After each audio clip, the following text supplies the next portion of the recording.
Thank you all for joining us, and a special thanks to our panelists for their time. Welcome to our climate preparedness panel on rewilding cities for resilience. My name is Jacob Fine. I'm a graduate of the Cambridge School of Culinary Arts and an MIT undergrad studying business management with a concentration in environment and sustainability. And I'm also a researcher for MIT's Environmental Solutions Initiative, Rapid Response, and Urban Metabolism groups. A bit more about rewilding. As an initiative, rewilding modern cities proves as a way to tackle the intersectional challenges of sustainability. Rewilding initially applied to agrarian landscapes when a greater percentage of the world's population lived in rural areas. Currently though, approximately 4.1 billion people live in cities, and according to the UN World Urbanization Prospects, by 2050, more than 2/3 of the world's population will live in cities. As megacities continue to rise and technology reshapes the urban landscape, it is worth considering how we may co-live, co-work, and co-evolve together with nature. Natural resources provide sustenance, promote economic activity, and improve social well-being. Take cuisine, for example. In Gina Ray LaServa's book, Feasting Wild, In Search for the Last Untamed Food, she explains how 2 centuries ago, nearly half of the American diet was found in the wild. LaServa also emphasizes that through domestication, we have sacrificed biodiversity, indigenous knowledge and culture, and a crucial connection to nature. Rewilding as an emerging field is all about returning the land to its natural, habitable state. In addition to the climate change crisis, our local to global pandemic demonstrates that as individuals and institutions, we may no longer ignore our interconnected wilderness. We ought to fortify our cities by flowing with the interconnected currents of our wilderness rather than against them. Now, without further ado, let me introduce our urban rewilding panelists. We have Marie Law Adams from MIT's Department of Urban Studies and Planning and co-founding partner of the Landing Studio, Quinton Zondervan, member of Green Cambridge and the Cambridge City Council, and Sarah Howard, Executive Director of Earthos Institute and faculty member for the Boston Architectural College, who kindly stepped up in place of Stephen Nutter, CEO of Green Cambridge. So to each of the panelists, what is your view of the state of Cambridge ecology and the Boston area's ecology as a healthy, developing eco-city? And what sort of gaps could rewilding help fill there? Something that comes to mind with Cambridge specifically, and I guess suppose, opening that up to greater Boston area, is that there are some really wonderful assets that we should be building on and working as hard as we can to protect.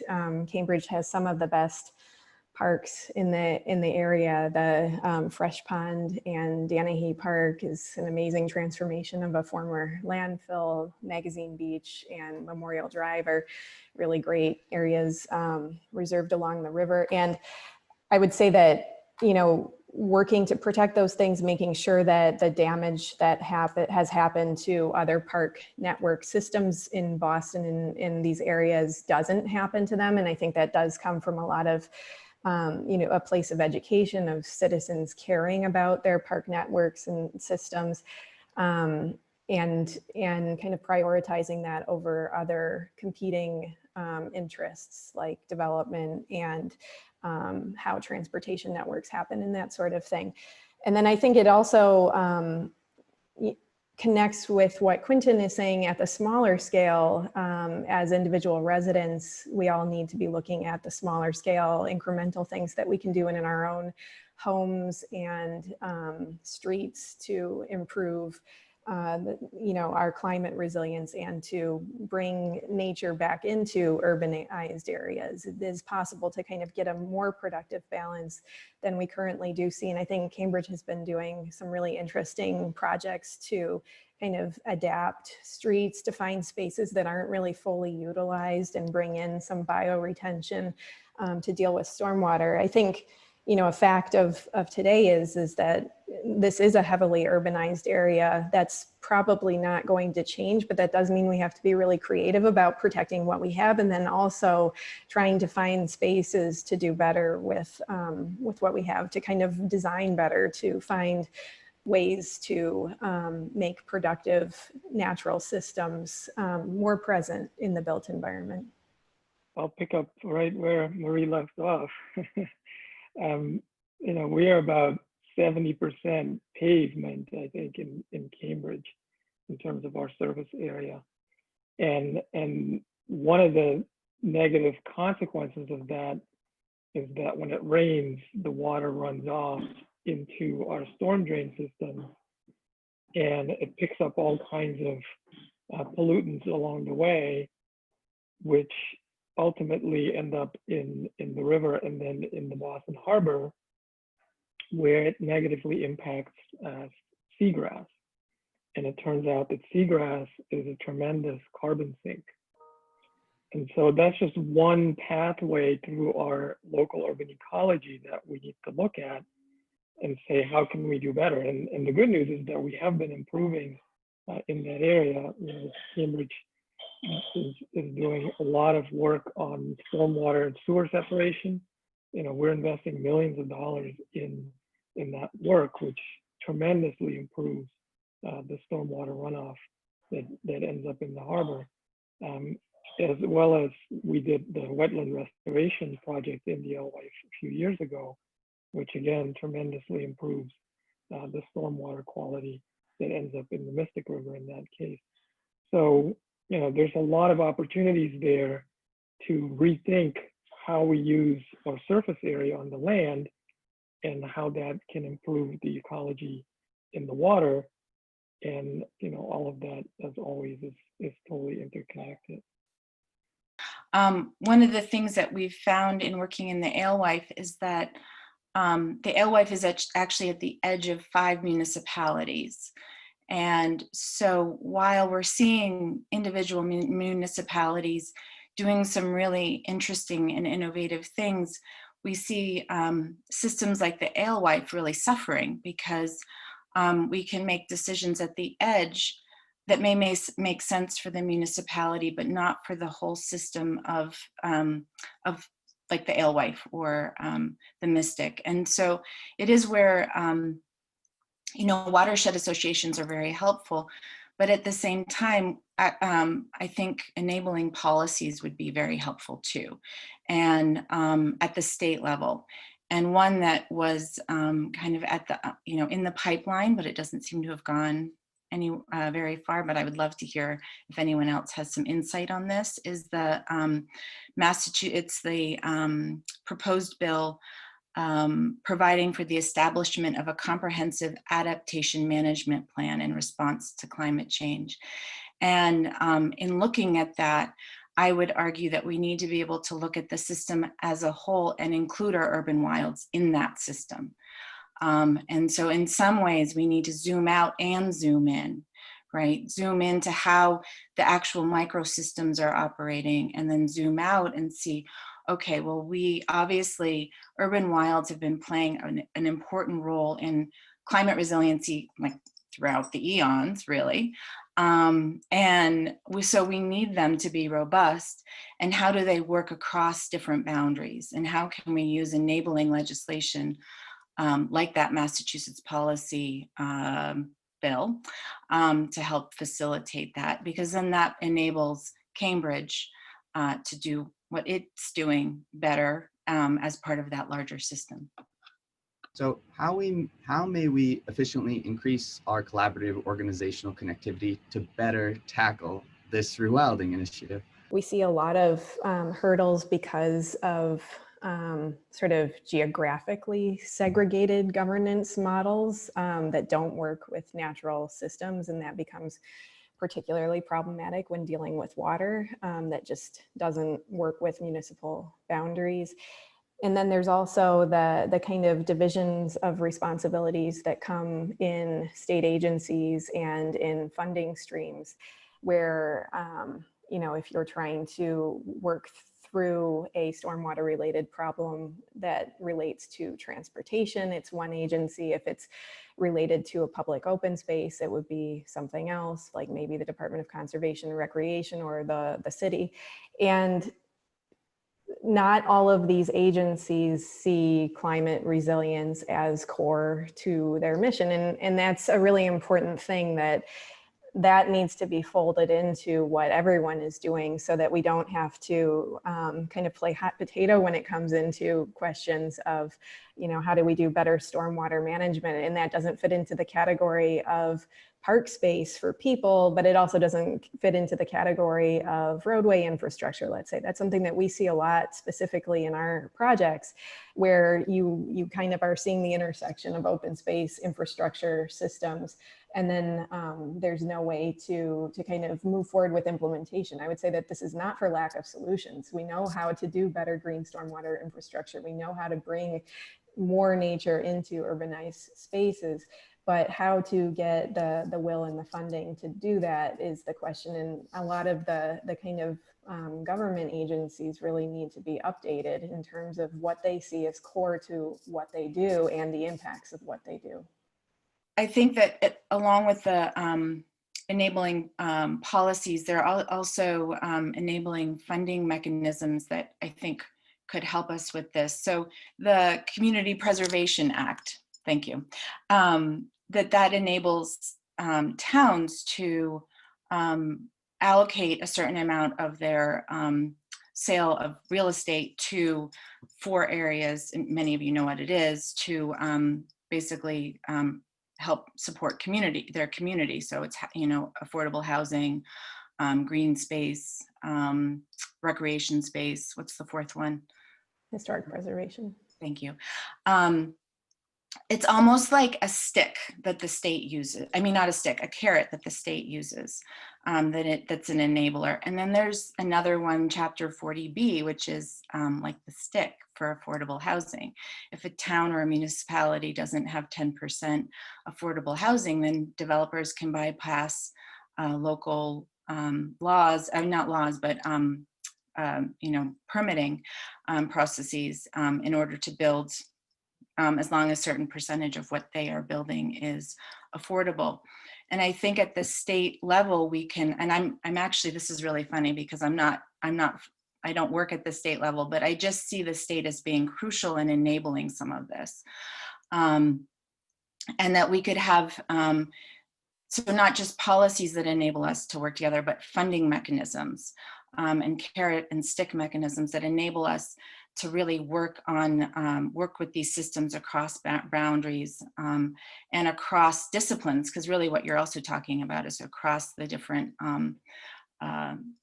you know, agencies. And it's interesting, Quinton, you said you brought people together across the city. We did, actually working with Green Cambridge and Tufts, we brought folks from throughout the Alewife district, which was across those 5 towns and at the state level, to look at resiliency and how to build it together. And what we found is that there is really no lack of solutions or skill or you know, expertise. It's just really these mechanisms that we need. So what can individuals do on a personal basis to promote rewilding, in your opinion? And what barriers do individuals face in enacting organizational and institutional eco-friendly shifts? You know, as I mentioned before, one of the first programs that I developed at Green Cambridge about 10 years ago was to help people install rain barrels. And that came out of my own effort to install rain barrels at my home and discovering that it wasn't a trivial proposition. And I wondered, you know, how many other people are ordering these rain barrels, because the city has a discount program to order them, and then end up not installing them because, you know, it is a little bit tricky. And now we help about 50 residents a year install rain barrels in Cambridge and some surrounding communities as well.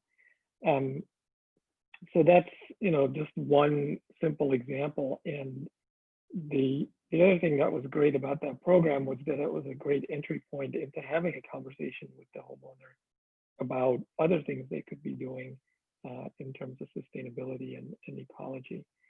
And then the related piece is depaving. You know, so if your property has excess pavement that you don't really need, there's an organization in Somerville that will organize a depaving party for you, and you know, lots of volunteers will show up at your house and they'll just rip up the pavement, you know, which is an amazingly liberating experience.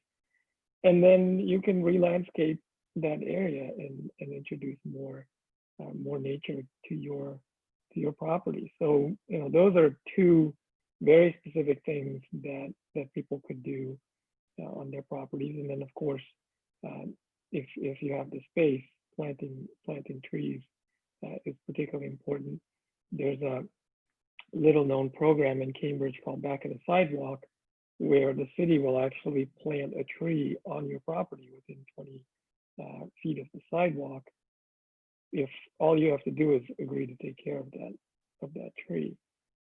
So I actually had that done at my house a few years ago, and we now have a beautiful Kusa dogwood tree that's providing fruit and providing habitat. We've been enjoying, particularly the robins this season have been visiting a lot, and even raised a baby in our yard. So, you know, it's fun and you know, a great thing to do if you have the space. Now, where I think there are some real barriers, and this also gets into a conversation about equity and racial justice, is if you don't own your property, if you're a renter, then obviously you can't initiate these projects on your own. And many times you won't find your landlord supportive or even, you know, available to have a conversation about it. So that's a real challenge in Cambridge, where over 60% of our residents are renters, and so they don't have that direct control over their property. So, you know, that's a challenge both in terms of rewilding and other sustainability initiatives like solar panels and things like that. So, you know, we're working really hard on the sustainability piece to get landlords involved in, you know, energy audits and things like that, but we don't have any kind of robust programming around rewilding. So that's an area to really think about, you know, how we can dig into that. I think that one thing that Green Cambridge has done really, really well is look at the system of Cambridge. And Stephen recently, they did that he showed me the tree canopy study that you did. And so by doing that, you can see the whole system. And then as an individual, you can see how your actions can contribute to that system. And to answer your question, I think the number one thing we can do is see the system that we're a part of and see how we can contribute to it. Even if it's in a small way, you kind of get a feeling of like, oh, good, I get to add. And I think along the lines of what you're saying, Quinton, it's by seeing the system, we can also understand that the decisions we're making affect other people's local. This is an idea that we've been working with at Earthos, is that whenever we do something that's part of a system, we're actually not just affecting ourselves, we're affecting other people's local. So whether that's somebody, it's our neighbor, it's someone down the street, it's also could be actually somebody who's in another bioregion of the planet. So every time we buy a piece of clothing or our laptops, they're coming from other people's local. And so we can see ourselves as part of, a local municipal system, part of a larger urban system, part of a larger bioregion, and then planetary system. I think that even when you make small decisions to contribute, it actually feels like you're doing something. And I think it also enables us to kind of get at the justice component. Like, am I contributing to someone else's well-being, or, am I maybe not? So. I think to this point about, individual action and questions about, social justice and racial justice and all of this, is that the work needs to be done with the communities where where we want to see increased nature, and to not assume that that's, just a good thing necessarily. Like there are projects where, organizations have good intentions to increase tree canopy in a neighborhood, and kind of, proceed because they believe increasing tree canopy is a good thing, but not necessarily building the relationships and working with communities that they're doing these projects, and that I think is a really, you know, something to kind of keep in mind about these types of projects. Ultimately, resiliency is all about relationships and actually learning to listen to each other. And rather than what is sort of I think the typical norm in many of our professions, which is to assume that we know the answer and then try to get buy-in, right? Instead of that, I think what you're talking about, which is actually, it's sitting with each other and really listening to what does resiliency mean across our different boundaries and understandings and our considering our needs. Before we open up questions to the audience, I would like to ask the panelists if they have any final thoughts that they would like to share, whether that has to do with the municipal complexities, the economic incentives, or the environmental sciences that all contribute to rewilding. I mean, something I've been thinking about a lot in relation to, you know, my kind of role in these, in rewilding or in climate adaptation as a designer is, how is it that we put together project teams, and how do we work professionally to make change in urban places? And to the point of thinking about, you know, social justice and community building, I think that there is also a need to really reconsider who are the fixtures on the teams that work towards change, and how do you make sure that you are bringing in community voices in a way that is structural to that process. So if you have a landscape architect, a civil engineer, you know, an environmental consultant, you also have some, you know, groups of people on that team who are residents of color that are connected with local environmental advocacy groups, and that you work together to implement these projects. But that gets to the question of like, well, how does, you know, the city of Cambridge or Boston put out an RFP, and how do they fund for specific roles within these projects, and what do we consider expertise in urban and green infrastructure projects? Yeah, I totally agree. And just to follow on to that a little bit, you know, there's a very real tension, right, in the urban core between more development, more urbanization, and leaving space for nature. And that gets very contentious and very challenging, right? And there are very real trade-offs. I mean, people need housing, obviously. And, you know, when we build more housing and we say, you know, it's so important that we maximize the housing that we're going to cut down all the trees, that's a problem. And that's not theoretical. That's actually codified in Cambridge's laws right now, right? It literally says that affordable housing projects are exempt from our tree protection ordinance. So we have to resolve those tensions. And as you know, my fellow panelists said earlier, we have to really listen, you know, because when you talk to the people who end up living in those housing developments, you know, they complain that there's not enough trees, you know. So here we are thinking, oh, we're doing something great because we're building all this housing, but then we're not providing enough tree coverage to make it livable for, you know, low-income residents. And in a sense, we are perpetuating inequity because people who are wealthy and who can afford their own homes can choose to plant more trees, you know. So I think that tension is really at the heart of our challenge, is how do we balance, you know, the benefits of urbanization and you know, the real need to build additional housing, and at the same time the real need to rewild and to make our urban spaces more green. I think you're both touching on the two things that we've been looking at the most, which is how to work with the system as a whole so that it functions well as a system, so that it is both meeting the range of human needs, which includes economy and housing, as well as the need to be protected by superstorms like Sandy, if we were ever to get, and we will, get hit by those.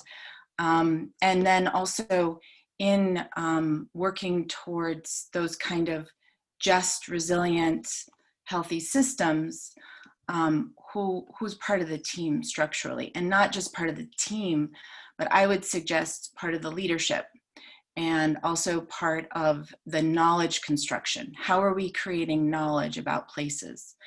And so one of the questions we were looking at as part of our Sasaki residency is, how do we shift from an expert model where we are hiring consultants to make decisions about our places to co-creation models where, and what we found is that they're really, in terms of, there are methods out there, but they really aren't the norm.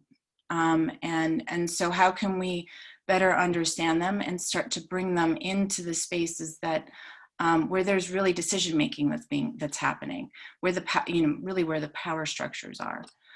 This is from Ut Thierman. How much community involvement do we see in rewilding projects in Cambridge, and what part of the community is involved? Can we be more proactive to bring people to this cause, and who naturally wouldn't feel connected to nature, but who would benefit from it in terms of physical and mental health? I think one of the ways that we might be more proactive as designers is to think about how these spaces can actually meet more needs. Because I think that there is sort of a traditional way of approaching green spaces. And I think if we could, thank you, start really thinking, kind of putting on a different lens. And I think this goes back to what we were saying earlier, how are we structurally making decisions? I think one lesson that I've learned is you go to where the people are as someone who's trying to lead an effort and try to spread the word and build community that way. And it does mean that maybe we should be rethinking how we do engagement and outreach in projects that are driven by the municipalities and that kind of thing. Like, are you showing up at churches and community centers and schools and making it convenient for someone to participate in a process, because people are around, but they just may not be able to participate in the way that we've kind of conventionally structured these processes. So yeah, this is a systems question. Do you think one of our problems as an urbanized society is the impetus to hide systems in general, be them water systems, food systems, trash disposal, etc.? Would you say that design and planning field is reconsidering how communities should relate to these systems, perhaps from a more distant to a more intimate interaction? This is from Allison Lee. I'll start with that. Thanks, Allison. That's a great question. I think absolutely that's something that the design and planning fields have been doing for years, especially since the kind of height of modernist planning, because it is easier to control systems and to kind of deal with them in ways that are engineered, and often that results in making things a lot less legible, kind of black boxing what happens around us and where we get things from. And so it's kind of a multi-pronged effort. We have to do better as designers and planners to work with natural processes, which I think inherently then makes these systems more legible in the environment and connects people better to them and allows for people to have the knowledge to then better advocate for the environment. But then also education on how cities work. I don't remember very much of that at all from my own, early education, understanding where my food came, where my trash went, or any of those things. And that's something that really has to be improved. Yeah, I did say in the chat emphatically yes. And I'll give a specific Cambridge example. The city recently implemented a food waste diversion program. Been tremendously successful in taking our food waste out of the landfill process, which is great. But during that development of that program, the city developed a pilot where the food waste went to a farm for composting, and it was a very natural process that people understood. And then when we scaled up to the full city, they realized that there weren't enough farms close enough nearby to truck all that food waste to turn it into compost. And so the city ended up with this different process where it gets turned into a sludge and mixed in with our sewage, where it goes to Deer Island, the methane is burned off, which is good. And then the solids are turned into a kind of fertilizer slash compost, but it's just not the same. And when people realized that happened, there was a negative reaction to that, right? Because that's not what we were imagining was happening to our food waste. And, you know, in the city's defense, they did the best they could given the situation. But what also came out was this wonderful story about 30 or 40 years ago, how the city was doing composting, where homeowners actually had a pit in their yard that fit a trash can, and they would put their food waste in that separate trash can and cover it with the lid. And then once a week, there was a separate pickup to pick up that food waste, and it would go to a farm to get composted. So, you know, it's kind of our own fault. You know, we design our cities and we sort of optimize for efficiency. And we say, oh, you know, we'll just truck all this waste over there. And we don't think about the fact that we are pulling apart these threads in our ecology that have really negative consequences. And so I think it is really important to bring that back and to make it visible to people that, yes, you know, when you buy food that's flown over from Argentina, that has negative consequences. And when we aren't able to compost it properly, the you know, remnants, that has negative consequences. And while we can't overnight fix all of that, we can certainly relocalize some of it and have more urban agriculture, have more local composting of our food waste. And, you know, hopefully over time, we can find ways to scale and grow those processes so that we have a better balance. I kind of think this is the question in a lot of ways. So thank you, Allison.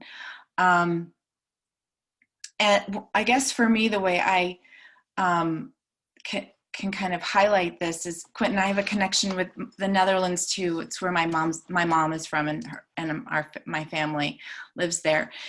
And I have relatives who are in the school system there, and they all learn about the water system. It is fundamental to their survival. And this past summer, I went to the Netherlands to study their resiliency infrastructure, but not through the lens of an engineer, but through the lens of how have they enabled it culturally. Because they had this huge project that cost them billions of dollars and took 30 years to build. How did they get the will to do it? It's not, it's not an authoritarian government. And it really, I think, Marie, to your point, it starts with, what are the stories that we are growing up with? What are we seeing in terms of the systems around us? What are we learning about in school? And so actually we're collaborating with the Cambridge Public Schools to look at how do these things start to become a part of the education so that we understand what we are collectively stewarding for our collective resilience. It's hard. The US is a much larger country, and certainly we can't, you can't import from another country, but I think it does come down to the stories and the education and the relationships that we keep talking about to these systems that are supporting us. So to close, just some finishing points. Rather than continually pave over the wilderness, rewilding offers a chance to merge socioeconomic and environmental public health into a more holistic ecological public welfare, centered around ecological city-states. In pursuing rewilding locally, ESI's RRG will continue to work together with Marie, Quinton, Sarah, as well as other local political officials, business owners, and community members to foster rewilding in Cambridge. Stay tuned for more information on our potential Cambridge Rewilding show, Carbon Valley, Rebranding Tech, and the Name of Life, united by the carbon that bonds us. Thank you, everyone.